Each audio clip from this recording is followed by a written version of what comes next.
Standar pelayanan minimal angkutan orang dengan kendaraan bermotor umum dalam trayek adalah persyaratan penyelenggaraan angkutan orang dengan kendaraan bermotor umum dalam trayek mengenai jenis dan mutu pelayanan yang berhak diperoleh oleh setiap jasa angkutan. Dalam upaya meningkatkan keselamatan pada angkutan orang dengan kendaraan bermotor umum dalam trayek, perusahaan angkutan umum wajib memenuhi standar pelayanan minimal atau SPM untuk meminimalisir tingkat fatalitas resiko kecelakaan dalam penyelenggaraan angkutan umum sesuai dengan standar keselamatan yang telah ditetapkan. Untuk memastikan terpenuhinya standar pelayanan minimal angkutan orang dengan kendaraan bermotor umum dalam trayek, maka dilakukan pemeriksaan fisik oleh tim yang dibentuk oleh Dinas Perhubungan Aceh melalui bidang LLAJ. Berdasarkan hasil pendataan, maka terpilih 13 perusahaan yang dikategorikan memenuhi kelengkapan persyaratan untuk dilakukan penilaian.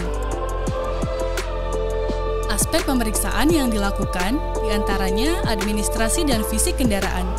Aspek administrasi meliputi surat izin mengemudi, STNK, buku uji, izin trayek, dan kartu pengawasan standar operasional prosedur serta legalitas penyelenggaraan angkutan umum. Selanjutnya, aspek fisik kendaraan meliputi kondisi ban, sistem pengereman, sistem kemudi, lampu, wiper, kondisi kaca, serta teknis kendaraan lainnya.